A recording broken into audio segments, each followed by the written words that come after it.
महिलाओं में शक्ति है, उन्हें बोध करें।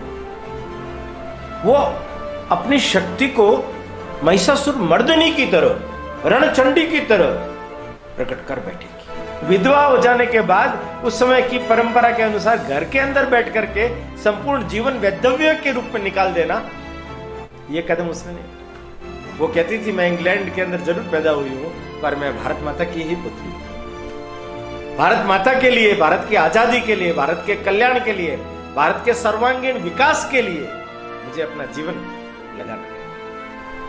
केवल देशभक्ति नारा नहीं है, देशभक्ति केवल कविता पाठ नहीं है।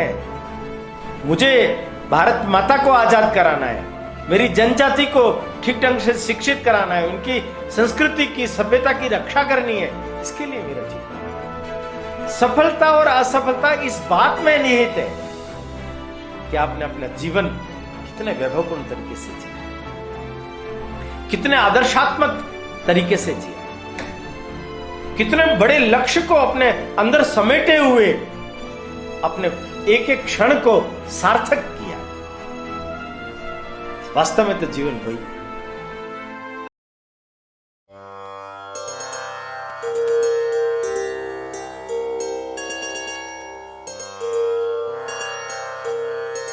हिंदू भूमे सुरक्षार्थ केशवेन विनिर्मितम् यं संघपोषितं येन गुरुं तं प्रणमाम्यहम्।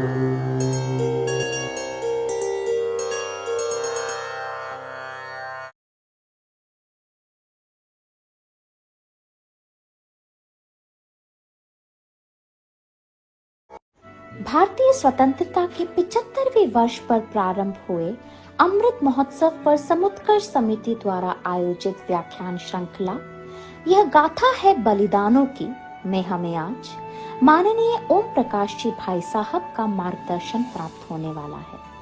आदरणीय ओम जी भाई साहब हम सभी के सुपरिचित हैं। पूर्व में समुत्कर्ष समिति द्वारा आहूत विभिन्न व्याख्यान मालाओं में और अन्य अवसरों पर हम सभी को आपका संस्कृति परक जीवन मूल्य संवर्धक पाठ्य प्राप्त होता रहा है। मैं आज के इस पुनीत अवसर पर मान्यवर भाई साहब से निवेदन करूंगी कि हमें प्रबोधन प्रदान करें। आदरणीय ओम जी भाई साहब।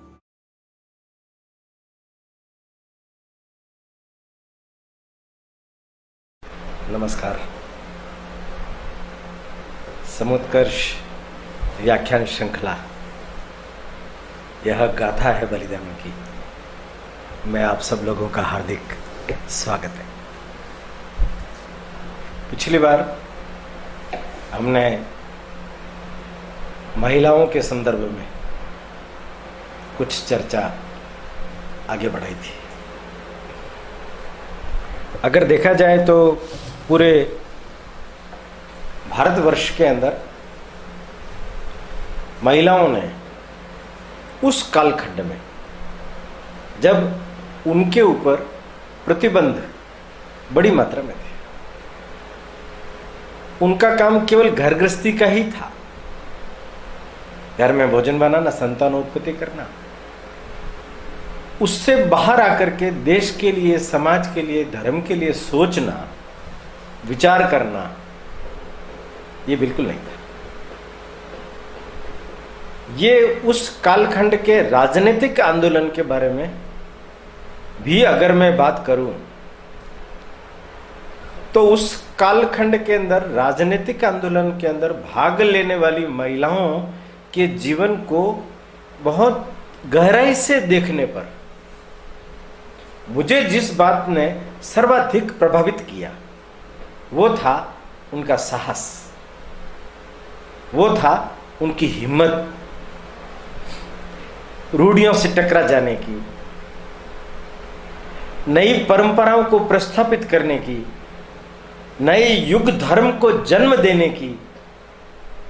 कोई साथ नहीं है तो अकेले ही बढ़ जाने की।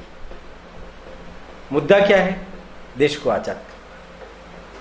उसमें हमारी भी अपनी भूमिका है। उसके लिए उनको कोई प्रेरणा देने वाले नहीं है, वो स्वयं प्रेरणा शक्ति के रूप में उभर करके सामने आते। सरोजनी नायडू का नाम आपने सुना है? जब एनी बिसेंट को 1917 में कांग्रेस का, विदेशी महिलाएं कांग्रेस का अध्यक्ष मनोनीत किया गया, उस समय में सरोजनी नायडू का एक भाषण होता है। वो भाषण आज तक एक महिलाओं के लिए, महिलाओं के मन में इस देश के लिए क्या भाव है, ये जानने के लिए पर्याप्त है। सरोजनी नायडू वहां बोलती है कि इस पूरे आंदोलन के अंदर जितने भी पुरुष वर्ग के लोग जुड़े हुए हैं, उनको संघर्ष करने की शक्ति देने के लिए, उन्हें कभी टूटने न देने के लिए, उनके मन में कभी विचलन आ जाए तो भी उनका साथ देने के लिए भारत की महिला शक्ति सदा सर्वदा उनके साथ है। स्त्री शक्ति पुरुष वर्ग को प्रेरणा दे रही है, और मैं तो मानता हूं पुरुष की प्रेरणा शक्ति ये मां है, स्त्री है, जिसके अंदर वो बल है, वो क्षमता है, वो सामर्थ्य है जूझने का, यातनाओं को सहन करने का, और एक साथ मल्टीटास्किंग, अनेकानेक मोर्चों पर युद्ध करने का, अनेकानेक मोर्चों को संभालने का, घर गृहस्थी, बाल बच्चों से लगा करके नौकरी धंधा, आंदोलन, समाज, सब कुछ। आज मैं कुछ राजनीतिक आंदोलन के समय में, खास तौर पर हमारा देश रोलेट एक्ट से जूझ रहा था 1919 में, जलियांवाला बाग कांड उस समय हुआ था, गांधी जी का भी पदार्पण हो गया था और लोकमान्य तिलक जी का स्वर्गवास हो गया था, खिलाफत आंदोलन भी चल पड़ा था, असहयोग आंदोलन भी चल पड़ा था, और बाद में गांधी जी ने दांडी मार्च, उस समय का सबसे बड़ा आंदोलन, वो उन्होंने किया। 1 लाख लोग उस दांडी मार्च के आयोजन में भाग लेकर के जेल गए हैं। उसमें महिलाएं कितनी थी? 17,000। 17,000 महिलाओं ने उस कालखंड के अंदर भाग लिया है। आज मैं राजनीतिक आंदोलन की आधी महिलाओं के बारे में, आज आधी महिलाओं के बारे में अगले एपिसोड में बताने का प्रयत्न करूंगा। एक बहुत छोटी सी घटना से शुरू करता हूं। ये गांधी जी की पत्नी का नाम हम सब लोग जानते हैं, कस्तूरबा। गांधी जी कहते हैं कि मेरे को सत्याग्रह करने की जो प्रेरणा मिली है वो किससे मिली है? वो मेरी गुरु है कस्तूरबा। वो अपनी जीवनी में लिखते हैं इस बात को कि एक बार मैंने किसी बात पर गुस्सा होकर के कस्तूरबा को घर से निकाल दिया। ध्यान से सुनना मेरी बातों को, ध्यान से सुनना। महात्मा गांधी जी ने अपनी पत्नी को, धर्म पत्नी को घर से निकाल दिया। कस्तूरबा निकल गई और निकल करके घर के बाहर जाकर के बैठ गई, और वहां बैठ करके वो क्या कहती है? तुम्हें तो शर्म नहीं है, तुम्हें तो शर्म नहीं है। मुझे तो शर्म है ना, ये घर मेरा अपना है, तुम मुझे मेरे घर से कैसे निकाल सकते हो? मैं घर से बाहर नहीं जाऊंगी, मैं यहां दरवाजे पर बैठ करके सत्याग्रह करूंगी और तुम्हें मुझे वापस घर के अंदर लेना पड़ेगा। गांधी जी कहते मेरी आंखें खुल गई। वो कहती ये घर मेरा अपना है, तुम निकालने वाले कौन होते हो? और गांधी जी को उनको वापस लेना पड़ा, उसके सत्याग्रह को मानना पड़ा, अपनी गलती को स्वीकारना पड़ा। कस्तूरबा ने न केवल महात्मा गांधी का पग पग पर साथ दिया, उनकी सेवा संभाल चिंता की, बल्कि उनके द्वारा चलाए गए हर आंदोलन में उसने भाग लिया, और वो भी कम से कम 5-7 बार जेल में गए, 5-7 बार जेल में गए।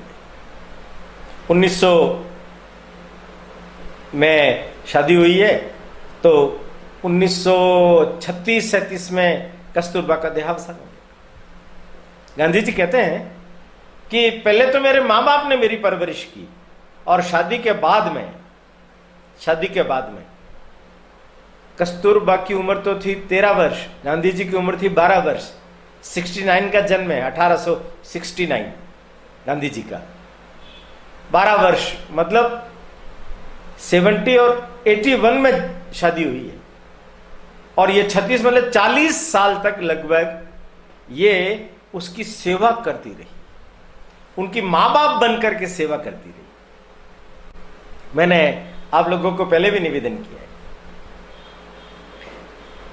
क्रांतिकारी आंदोलन हो चाहे राजनीतिक आंदोलन हो, प्रत्येक आंदोलन का एक ही लक्ष्य है, भारत माता को गुलामी की बेड़ियों से मुक्त करा। और उस आंदोलन में भले ही पत्नी के रूप में हो, भले ही मां के रूप में हो, भले ही बहन के रूप में हो, महिलाओं ने अपना अतुलनीय योगदान दिया है। एक वेली यम्मा करके 16 साल की लड़की, 16 साल की, जेल में चली गई। जेल में खाना अच्छा नहीं मिलता था, उसने खाना छोड़ दिया, एकदम कृशकाय हो गई। विशेष सिफारिश के कारण से वो छूट करके बाहर आई। गांधी जी ने उससे प्रश्न पूछा कि अगर तुम्हें फिर से जेल में जाना पड़ा तो क्या तुम जाना पसंद करोगी? उनका जरूर, तुम्हारी स्थिति तो बहुत खराब है, तुम चल भी नहीं पाओगी। कोई बात नहीं, शरीर अपना धर्म निभा रहा है, मैं अपना धर्म निभाऊंगी। मैं जेल में देश के खातिर, देश को आजाद कराने के खातिर फिर से जाने के लिए तैयार हूं। और अगर तुम वहां मर गई तो उन्होंने कहा देश के लिए मरना भी उतना ही अधिक गौरवपूर्ण होगा। देखिए क्या भाग्यशाली लड़की थी, 16 साल की, जेल में वापस पकड़ी गई और 4 दिन के बाद में जेल में ही उसका स्वर्गवास हो गया। देश के लिए जीना और देश के लिए मरना, देश के लिए काम आना। साधन पर जोर नहीं है, साध्य पर जोर है, साध्य पर जोर है। ये जितनी महिलाओं के नाम मैं लूंगा, भले वो महिलाएं परोक्ष रूप से गांधी जी से प्रभावित प्रेरित होती होंगी, कांग्रेस से प्रेरित होती होंगी, किंतु उन सब लोगों के मन में भारत मां आजाद होनी चाहिए, भारत मां आजाद होनी चाहिए। उसके लिए हम अपने आप को न्योछावर कर रहे हैं। केवल भारत के लोग नहीं, आपने सुना होगा विदेश से आई एनी बिसेंट, विदेश से 1847 में जन्म हुआ है, 1893 में भारत में आ गई थी। उसने बनारस को अपना केंद्र बनाया, थियोसॉफिकल सोसाइटी के माध्यम से धर्म जागरण, अध्यात्म जागरण ये किया। 220 पुस्तकें लिखी, भारत के सारे उपनिषद, रामायण, महाभारत उनका गहन अध्ययन किया, उस पर भी उसने लिखा है। लोगों में अध्यात्म का भाव जागृत हो, संस्कार अच्छे मिले, इसके लिए उसने स्कूल, हिंदू स्कूल बनारस में शुरू किया। आप जानते होंगे मदन मोहन मालवीय जी ने हिंदू विश्वविद्यालय की स्थापना की, वो उसी हिंदू स्कूल का एक्सपेंशन है जिसकी एनी विंसेंट ने नींव रखी थी, जिसको उसने चलाया था। एनी विंसेंट ने कांग्रेस को भी जीवन दान दिया है। कांग्रेस में नरम दल, गरम दल, अनेक प्रकार के विभेद, लड़ाई झगड़े, आपस में मन मुटाव हो गया था। एक प्रकार से गोपाल कृष्ण गोखले की मृत्यु के बाद और उधर लोकमान्य तिलक चले गए मांडले की जेल में, नेतृत्व ही बिखर गया। उधर से लोकमान्य तिलक आए, इधर से मद्रास में एनी बिसेंट ने आयरलैंड की तर्ज पर होम रूल लीग की स्थापना की। पूरे देश भर में प्रवास करके 100 से अधिक शाखाएं स्थापित की। तिलक जी ने उनका साथ दिया। वो आंदोलन ऐसा जबरदस्त चल पड़ा कि कांग्रेस को 1917 में उन्हें अपने अंदर शामिल करना पड़ा, कांग्रेस को पुनर्जीवन प्राप्त करने के लिए। और 1917 में एनी बिसेंट को पहली महिला अध्यक्ष, और वो भी विदेशी। वो कहती थी मैं इंग्लैंड के अंदर जरूर पैदा हुई हूं, पर मैं भारत माता की ही पुत्री हूं। भारत माता के लिए, भारत की आजादी के लिए, भारत के कल्याण के लिए, भारत के सर्वांगीण विकास के लिए मुझे अपना जीवन लगाना है। उसने अपना जीवन लगाया। उस होम रूल आंदोलन के कारण से देश में जागृति आई। उसके बाद के रोलेट एक्ट के विरोध में, साइमन कमीशन के विरोध में अनेक आंदोलन चले। क्रांतिकारी लोग भी बहुत दिशा से आगे बढ़ने लगे। 1936 में, 33 में एनी बेसेंट का स्वर्गवास हो गया। पर एक महिला विदेशी भारत के हिंदुत्व के अध्यात्म को पकड़कर शिक्षा में, व्यवस्था में, समाज में, आंदोलन में, सब में उसको लागू करना चाहिए। होम रूल, हम शासन करेंगे, हम शासन करेंगे, इस भावना को युवाओं में उद्दीप्त करने में वो सफल। उसी कालखंड के अंदर एक और अंग्रेज महिला आती है, मार्गरेट कंजिस। उनके पति जेम्स कंजिस ने मजाक में ही कहा था कि भारत के अंदर आंदोलन हो रहा है, तुम तुम्हारी इच्छा पूरी करने के लिए जा सकती हो। उसकी इच्छा क्या थी? महिलाओं को मताधिकार मिलना चाहिए, महिलाओं को पुरुषों के समान अधिकार मिलना चाहिए। ये मार्गरेट कंजिस भारत के अंदर आई है। मित्रों, एक बात याद रखना, अंग्रेजों के वहां 1837 में मताधिकार महिलाओं को मिलना चाहिए, इसका आंदोलन शुरू हुआ। और उनको मताधिकार कब मिला? 1917। और भारत में मार्गरेट कंजिस आई, सरोजनी नायडू, उन्होंने उनको सहयोग दिया, कमला देवी चट्टोपाध्याय, उन्होंने सहयोग किया। इन लोगों ने मिलकर के भारत के अंदर एक आंदोलन खड़ा किया। उस समय के मार्टिन्ग्यू, चेम्सफोर्ड, वायसराय, उनसे मिलने के लिए मार्गरेट ने व्यवस्था की। इंग्लैंड में जाकर के 15 लोगों का ये प्रतिनिधि मंडल उनसे मिला। तात्कालिक रूप से उनको 1921 में सफलता मिली, किंतु 1926 में महिलाओं को मताधिकार का अधिकार प्राप्त हो गया। पहली चुनाव लड़ने के लिए कमला देवी चट्टोपाध्याय वो आगे आई।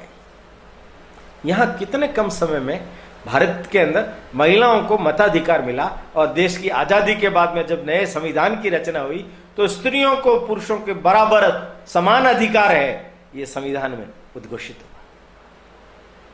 एक विदेशी महिला जो रचनात्मक रूप से खुद संगीतकार थी, गायक थी, चित्रकार थी,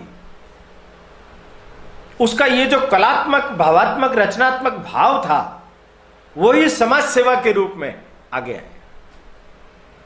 उसने अपने लिए कुछ नहीं मांगा, उसने अपने लिए कुछ भी प्रयत्न नहीं किया।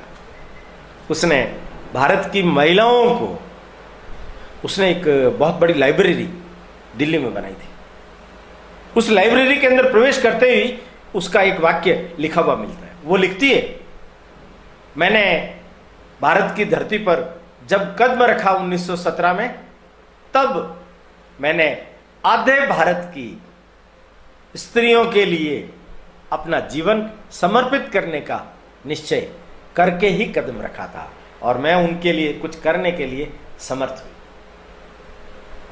आधे भारत के लिए, स्त्रियों के लिए, केवल स्त्रियों के बारे में चिंतन करने के लिए।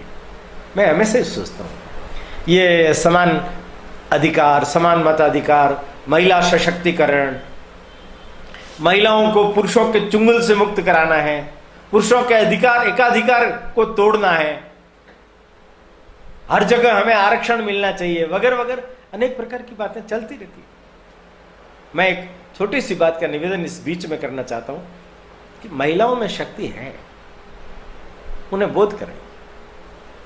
वो अपनी शक्ति को महिषासुर मर्दनी की तरह, रणचंडी की तरह प्रकट कर बैठेगी। और वो विभिन्न मोर्चों पर, विभिन्न विधाओं में अपने आप को महारत हासिल कराते हुए आगे बढ़कर के भारत के उत्थान में बहुत बड़ा योगदान दे पाएगी, बहुत बड़ा उत्थान। उस पूरे कालखंड के अंदर आप देखिए, सरोजनी नायडू हैदराबाद में पैदा हुए, पिता वैज्ञानिक है, वो भी उसको वैज्ञानिक बनाना चाहते हैं, पर वो कवि। आप देखिए उस छोटी सी 13 साल की उम्र के अंदर उसने 13,000 शब्दों की एक कविता, लंबी कविता लिख डाली, अंग्रेजी में लिखती थी। एक 2,000 पंक्तियों का नाटक उन्होंने लिख दिया। बाहर गई वो, इंग्लैंड में पढ़कर के आई, वहां एक राजेलू, डॉक्टर राजेलू, उनसे उनका प्रेम हो गया। वापस भारत लौटने के बाद, वो दलित थे, ये ब्राह्मण थी, पिता से कहकर के, पिता से अपनी अनुमति लेकर के उसने उनसे शादी कर ली। उस समय बहुत बखेड़ा उठा। मैंने आपको बोला, ये महिलाएं ऐसी थी जिनके अंदर हिम्मत थी, जिनके अंदर साहस था, जो कुछ नया कर सकती थी। वो जात पात के बंधन में फंसने वाली नहीं थी। अंतरजातीय विवाह ये समाज के लिए आवश्यक और उपयोगी है, तो अवश्य करना चाहिए। एक सुयोग्य साथी अपने जीवन को चलाने के लिए हमें मिल जाए, इसके लिए जो रचना उपयुक्त लग रही हो उस रचना में आगे बढ़ जाना चाहिए। सरोजिनी नायडू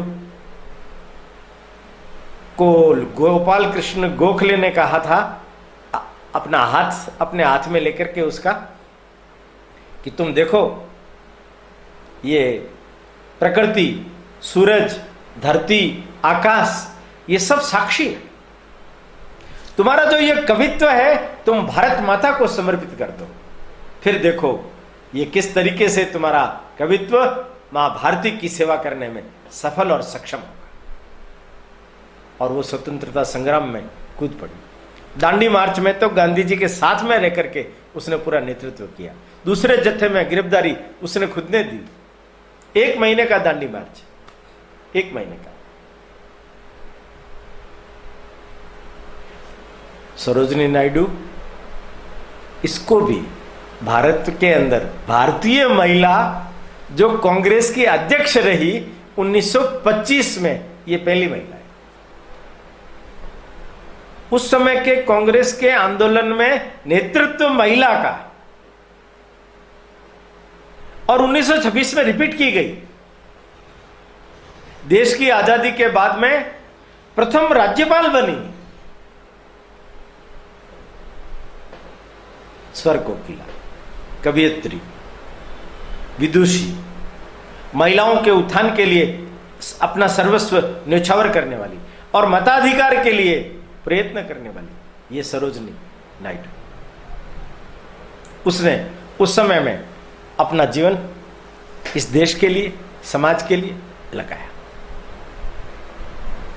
एक आंदोलन के साथ जुड़ा, उसमें अपनापन महसूस करके, और उन्होंने अपने आप को समर्पित किया। आजाद भारत में उसने अनेक रचनात्मक काम भी किए, समाज कल्याण बोर्ड, खादी ग्रामोद्योग बोर्ड इत्यादि, ये काम भी किए। एक बड़ा विशेष नाम, वल्लभ भाई पटेल का नाम तो सब जानते हैं। उनकी पुत्री बचपन में ही विधवा हो गई थी, मणिबेन। बहुत अद्भुत नाम है। इस महिला ने भी 1 बार लोकसभा, 2 बार राज्यसभा में, आजाद भारत के अंदर भी ये समाज कल्याण की संस्थाएं, खादी ग्रामोद्योग की संस्थाएं, इन सब संस्थाओं को स्थापित करने में अपना बहुत बड़ा योगदान दिया। अच्छी लेखिका थी। दुर्दैव से जब वल्लभ भाई पटेल का स्वर्गवास हो गया था, तो वल्लभ भाई पटेल ने अपने पास रखे हुए 36 लाख रुपए, पार्टी का फंड था, अपनी बेटी को दिया और कहा कि मेरी मृत्यु अगर हो जाए, मैं बीमार हूं, तो नेहरू जी को सबसे पहले जाकर के ये सौंपना। आप देखिए उस समय की नैतिकता कैसी जबरदस्त रही होगी। ये महिला पिताजी की मृत्यु के बाद उसके 12 दिन करके पैसा लेकर के नेहरू जी के पास में गई कि पिताजी ने ये पैसा दिया है, ये पार्टी का फंड है, पार्टी के उपयोग के लिए काम में आना चाहिए। नैतिकता की पराकाष्ठा है, पराकाष्ठा। उस समय के कुछ नाम जो पंजाब से जुड़े हुए हैं, वो है पार्वती देवी, लाला लाजपत राय से प्रेरणा लेकर। अनेकों बार जेल गई। अपना एकमात्र पुत्र घर पर रख करके आर्य समाज के साथ जुड़ करके उन्होंने बहुत काम किया। भारतवर्ष की पहली वो महिला है जिसको इस आजादी के आंदोलन के तहत जेल मिली, और सबसे लंबी जेल यात्रा, सबसे लंबी जेल की सजा भोगने वाली ये महिला पार्वती देवी ये बन गई। ये क्रांतिकारियों की संरक्षिका थी। ये कहती थी गोली चलाओ डराने के लिए। एक क्रांतिकारी था नंदू, उसने इनसे संपर्क किया तो उसको कहा कि तुम व्यापारी को धमकाना। वो बंदूक लेकर के गया, पिस्तौल लेके व्यापारी को धमकाया, विदेशी माल नहीं बेचूंगा मैं। उसने शपथ ली तो उसने एक फायर कर दिया। हवाई फायर जब किया तो वो पकड़ा गया, उसको सजा हुई। पर पार्वती देवी ने उसको समझाया था केवल डराने के लिए चलाना, मारना मत। तो उसने मारा नहीं, डराने के लिए चलाया। मुझे सजा हो जाएगी, मैं पकड़ा जाऊंगा, इस बात की उसने परवाह नहीं की। पार्वती देवी को एक बार जब जेल हो गई थी तो वो खुद सुनाती है कि हमने जेल की अधीक्षिका सुप्रिटेंडेंट अंग्रेज थी, उसको एक बार बहुत छकाया। जमादारी ने आती थी, हम कैदियों की गिनती करती थी, कोई एक छुप जाती थी तो गिनती कभी पूरी होती नहीं थी। वो जमादारी ने उनको जाके कहती है एक कैदी कम। वो व्यथित हो गई, मेरे ऊपर आरोप आएगा। इस डर से उसने आत्महत्या करने का विचार कर लिया, आत्मदाह करने का विचार कर लिया। तब उस पर तरस खा करके पार्वती देवी ने सब लोगों को बुलाया, बिठाया और कहा कि नहीं, अपने को ऐसा काम नहीं करना। गिनती सही करवाई, सब है कैदी। विदेशी महिला सुप्रिटेंडेंट है, उस पर भी दया, करुणा का भाव, मानवीयता का भाव जो रग रग के अंदर हमारे भरा हुआ पड़ा है वो प्रकट किया। बंगाल, चित्तरंजन दास बसु। चित्तरंजन दास बसु की पत्नी बसंती देवी ने स्वदेशी आंदोलन में भाग लिया। उनकी दो नंदें थी, उर्मिला और सुनीति, उन्होंने उनका साथ दिया। उनका बेटा वो भी आंदोलन में भाग लिया। पुलिस ने बहुत यातनाएं दी। दुर्दैव देखिए, 1925 में चित्तरंजन दास की मृत्यु हो गई। उनका एकमात्र पुत्र वो भी स्वर्गवासी हो गया। तो भी इनकी दोनों नंदें और स्वयं बासंती देवी मिलकर के सामाजिक और रचनात्मक कामों में अपना योगदान देती रही। टूट गई पर लक्ष्य से विचलित नहीं। भगवान ने सारे आश्रय सहारे उससे छीन लिए, पर वो हजारों हजार लोगों का सहारा, आसरा बन गए। बंगाल, सिक्किम की सावित्री देवी, मूल नाम हेलन, सिक्किम के पास खरसांग वहां की थी। साबरमती आश्रम में गांधी जी ने उसका नाम बदल करके सावित्री देवी किया। सावित्री देवी ने गांधी जी के हर आंदोलन के अंदर धन संग्रह से लगा करके, स्वदेशी वस्तुओं के प्रचार प्रसार से लगा करके, खादी का स्टॉल लगाने से लगा करके अनेक प्रकार के काम किए। वो वहां खरसांग की म्युनिसिपल की पहली कमिश्नरेट वो भी बनी। एक विदेशी महिला नेली सेन गुप्त, जतिंद्र मोहन करके एक व्यक्ति भारत से वहां बैरिस्ट्री की पढ़ाई करने गया था, उनसे प्रेम विवाह करके भारत आई। बंगाल आज का नहीं, आज का बंगाल और बांग्लादेश दोनों मिला करके उस पूरे क्षेत्र के अंदर आंदोलन को गति देने में इस नेली सेन गुप्त ने बहुत काम किया। अपना जीवन उस पूरे इलाके के अंदर सांप्रदायिक सौहार्द कायम करने के लिए स्थापित किया। ये मोहम्मद अली और शौकत अली, उनकी मां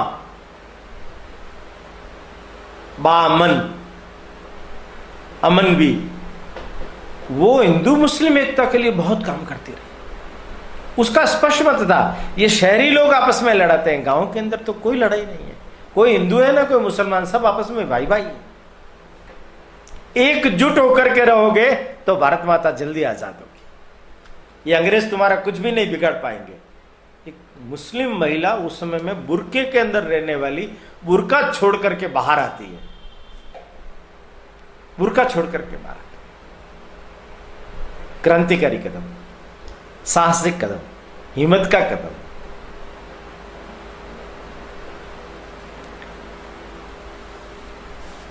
दो तीन बड़े अच्छे नाम हैं जिनके बारे में हम सब लोगों को अवश्य जानना चाहिए। पंजाब के एक है साम देवी।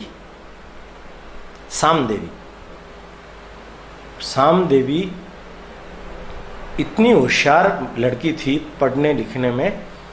उसके पिताजी ने उसकी शादी डॉक्टर मिल्खीराम भाटिया से की, जाति के विरुद्ध। पति के साथ 2.5 साल का जीवन रहा, मृत्यु हो गई। 20 साल की उम्र में विधवा हो गई। अपने लक्ष्य से वंचित नहीं हुई। विधवा हो जाने के बाद उस समय की परंपरा के अनुसार घर के अंदर बैठ करके संपूर्ण जीवन वैधव्य के रूप में निकाल देना, यह कदम उसने नहीं उठाया। वो आजादी के आंदोलन में उतर पड़ी। उसने 6-7 बार आंदोलन के अंदर भाग लेकर के जेल यात्राएं की। उस समय के अंदर आर्य समाज के साथ जुड़ करके लोगों को शिक्षण देने का काम उसने किया। आप देखिए, वो होशियार थी, पढ़ी लिखी थी, तो स्कूल दिल्ली में, अमृतसर में स्कूल के अंदर प्रधानाचार्य हो गई। 30 रुपए उस समय मिलते थे। 10 रुपए अपने लिए रख करके 20 रुपए क्रांति के कार्यों के लिए, समाज कार्यों के लिए, आंदोलन के लिए वो लगाती थी। एक बार जेल यात्रा हो गई, वो स्कूल छूट गई, कमोलिया।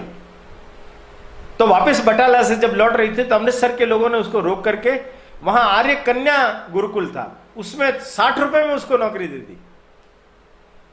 वो वहां ज्यादा समय नौकरी नहीं कर पाई। उसको लगा नौकरी छोड़ देनी चाहिए। नौकरी छोड़ दी और वो आंदोलनों के अंदर महिला जत्थे तैयार करना, संघर्ष के लिए उनको प्रेरणा देना। अंग्रेजों को छका छका करके इन महिला जत्थों ने उस कालखंड के अंदर न मालूम कितनी जेल की यात्राएं की होगी, जेल की यातनाएं सहन की होगी।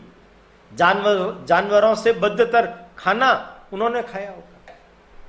ये सामदेवी, भगत सिंह, सुखदेव, राजगुरु, इन लोगों को छुड़ाने के लिए धन संग्रह करना पड़ा। धन संग्रह किया पर दुखी हो गई, क्योंकि उनका ये धन संग्रह कोई काम ही नहीं आया, वो छूट नहीं पाए। क्रांतिकारियों के ऊपर भी अपनी कृपा दृष्टि रखने वाली सामदेवी पंजाब की बड़ी वीर महिला थी। पंजाब की ही एक महिला जिसकी 3 बेटियां, पूरा परिवार एक प्रकार से कहना चाहिए इस राष्ट्र कार्य के लिए समर्पित हो गया। नाम था लाडो रानी जुत्सी। 3 लड़कियां, बड़ी जनक, दूसरी मनमोहिनी जुत्सी, तीसरी श्यामा। जनक बड़ी, मनमोहिनी छोटी, उससे छोटी श्यामा। मां और तीनों बेटियां अनेकानेक आंदोलनों के अंदर एक साथ जेल में भी गई। आर्य समाज का काम करना, आर्य समाज के जितने भी प्रकार के प्रकल्प चलता उनमें सहयोग करना, और अमृतसर का जलियांवाला बाग कांड हुआ, उसके बाद में जो राहत कोष उनका बना, उसके लिए धन संग्रह करना। अपनी संपत्ति में से अनेकानेक हिस्सा जलियांवाला बाग कांड का राहत कोष था, उसके अंदर थे। मनमोहनी जुत्सी बाद में सहगल बनी, किंतु उसने भी क्रांतिकारियों के साथ रह करके उस समय में बहुत बड़ा काम किया। और उस समय का एक और विशेष नाम, जिसके बारे में हम सब लोगों ने नाम सुना है, खूब लड़ी मर्दानी, वो तो झांसी वाली रानी थी। मैं महारानी लक्ष्मीबाई के बारे में बात नहीं कर रहा हूं। महारानी लक्ष्मीबाई पर जिसने कविता लिखी, बुंदेले हर बोलों के मुंह, जिसने सुनी कहानी थी खूब लड़ी मर्दानी, वो तो झांसी वाली रानी थी, सुभद्रा कुमारी चौहान। उत्तर प्रदेश के प्रयागराज में पैदा हुई। बहुत ही निडर बालिका, बहुत ही हिम्मत थी। कवित्व उसके अंदर फूट फूट के भरा हुआ। 14 साल की उम्र के अंदर उसका विवाह खंडवा के लक्ष्मण सिंह से हो गया। देखिए, राजपूत परिवार की थी, तो आप समझ सकते हो उस कालखंड के अंदर घर पर राजपूत महिलाओं के ऊपर कितना भारी प्रतिबंध लगाया हुआ होगा। इसके ऊपर भी प्रतिबंध, घूंघट निकाल के रखो। इसने जाते ही घूंघट खोल दिया। पति रूढ़ी रिवाजों को नहीं मानते थे, पति का सपोर्ट था, पर जेठ और सासू पीछे पड़ गए तो उनको देख करके घूंघट निकालती, किंतु बाहर जाती, गोष्ठियों में भाग लेती, साहित्यिक गतिविधियों में भाग लेती। पति पत्नी दोनों साथ में, पढ़ाई नहीं हुई थी तो पढ़ाई भी की। पढ़ाई करके घर का खर्चा कैसे निकलेगा तो पति ने वकालत शुरू कर दी। देखिए आप, गणेश शंकर विद्यार्थी का कानपुर से पत्र आया कि बहन, क्या भारत माता को छोड़ करके अर्थोपार्जन की दुनिया बसा ली है क्या? पति पत्नी दोनों को एक साथ ठेस पहुंची, वकालत छोड़ दी। गणेश शंकर द्रविड़ ने केवल अर्थोपार्जन की तरफ से इंगित करके उनको छोड़ा नहीं, उनको बुलाया, कर्मवीर में संपादक बना करके उनका अर्थोपार्जन की व्यवस्था की। जेल की यात्राएं करना, कई प्रकार के अनेकानेक रोगों से ग्रस्त, उसके बावजूद भी जेल यात्रा का परित्याग नहीं करना। एक बार की तो बड़ी विचित्र बात है कि जेल के अंदर बहुत भयंकर हालत खराब हो गई थी, पेट में गांठ थी, अवस्था ऐसी नहीं थी कि जेल की अंदर रह सके। पति ने सोचा कि क्या होगा, किस तरीके से स्थिति बनेगी। अंग्रेजों ने एक चाल चली, पति का झूठा बहाना बना करके इसके पास में गए और कहा कि आपके पति ने कहा है कि तुम्हारी तबीयत बहुत ज्यादा खराब है, घर में बच्चे अकेले हैं, उनकी सार संभाल कौन करेगा, तुम माफी मांग करके बाहर आ जाओ। सुभद्रा कुमारी चौहान कहती है, बच्चे केवल मेरे अकेली के नहीं है, वो जो कह रहे हैं बच्चे उनके भी हैं। अगर उनको लग रहा है कि बच्चे अकेले हैं तो वो खुद छोड़कर माफी मांग करके क्यों नहीं चले जाते। पति ने जब ये सुना, सीना चढ़ा कि मेरी पत्नी का आदर्श देखिए। अंग्रेजों की चाल नाकामयाब हुई। पति पत्नी दोनों आदर्शवाद पर अपने जीवन को न्यौछावर कर बैठे। केवल देशभक्ति नारा नहीं है, देशभक्ति केवल कविता पाठ नहीं है, देशभक्ति इन दोनों महापुरुषों के जीवन के अंदर, रोम रोम के अंदर उतरी हुई। एक एक्सीडेंट में सुभद्रा कुमारी चौहान का निधन हो गया और एक अंतिम महापुरुष महिला रानी गाइडिंलियू, नागालैंड की रानी, 1915 में उनका जन्म, क्रिश्चियन स्कूल में पढ़ी। वो जब छोटी थी तो उनका छोटा भाई 13 साल का था, उसने नागालैंड का अपना, मैं मुखिया हूं यहां की जनजाति का, घोषित कर दिया। अंग्रेजों ने उसके विरुद्ध लड़ाई लड़ी, उसको गिरफ्तार कर लिया, घनघोर यातनाएं दी और फांसी दे दी।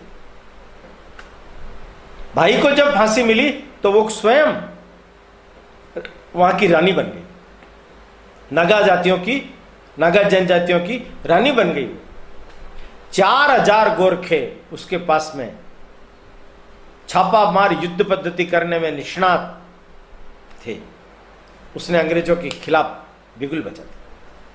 आर पार की लड़ाई, या तुम जीतोगे या मैं, आओ सामने, युद्ध हुआ। अंग्रेजों की सेना भारी थी, अंततः गिरफ्तार कर ली। जेल में एक छोटा भाई भी गिरफ्तार किया गया। ऐसी घनघोर यातनाएं दी गई। एक बार तो ठिठुरती हुई ठंड में पूरा नंगा करके बाहर छोड़ दिया गया, खाने को नहीं दिया गया, हंटर बरसाए गए। घनघोर यातनाओं में भी हार नहीं मानी, क्षमा नहीं मांगी। मुझे भारत माता को आजाद कराना है, मेरी जनजाति को ठीक ढंग से शिक्षित कराना है, उनकी संस्कृति की, सभ्यता की रक्षा करनी है, इसके लिए मेरा जीवन। 1936-37 में जाकर के वो मुक्त उसके बाद से ही वो उनके रचनात्मक कामों में लग गई और देश जब आजाद हुआ तो पद्म विभूषण से उन्हें भूषित किया। एक छोटी सी लड़की अपनी जनजाति के लिए, अपनी भारत माता के लिए एक इतना बड़ा आंदोलन छेड़ लेती है। सफलता असफलता का कोई मायना नहीं है मित्रों, याद रखना मेरी बात, कि आप जीवन में सफल हुए हो या असफल हुए हो, इसका कोई अर्थ नहीं है। अर्थ किस बात का है? सफलता और असफलता इस बात में निहित है कि आपने अपना जीवन कितने वैभवपूर्ण तरीके से जिया है, कितने आदर्शात्मक तरीके से जिया है, कितने बड़े लक्ष्य को अपने अंदर समेटे हुए अपने एक एक क्षण को सार्थक किया है। वास्तव में तो जीवन वही है, वास्तव में तो जीवन वही है, यही आपके जीवन की सफलता है। अगर ऐसा जीवन आपने जिया है, आप प्रेरणा पुरुष बन करके, प्रेरणा महिला बन करके इस संपूर्ण देश के अंदर वर्षों और वर्षों तक दीदीप्यमान होकर के बने रहे। इन महिलाओं ने भारत माता के समक्ष अपने जीवन का जो आदर्श रखा वो हर व्यक्ति को प्रेरणा देने में सक्षम है। ये लंबी कहानी है, अभी और आगे चलेगी, नए नए नाम और आएंगे, आप चकित रह जाएंगे। भारत की आजादी में जितने पुरुषों के नाम है उससे कई गुना अधिक इन महिलाओं के भी नाम है, जिन्होंने अनाम उत्सर्ग कर दिया इस देश के लिए। आज इतना ही, अगले में इससे आगे इस राजनीतिक आंदोलन के अंदर जिन महिलाओं ने अपना और योगदान दिया उनके बारे में हम और सुनेंगे। तब तक के लिए विदा, नमस्कार। समुत्कर्ष समिति से जुड़ी सभी जानकारियां प्राप्त करने के लिए हमारे YouTube चैनल समुत्कर्ष समिति को अवश्य सब्सक्राइब करें। आप सभी का समुत्कर्ष समिति के प्रति यही स्नेह और आत्मीय भाव बना रहे। धन्यवाद।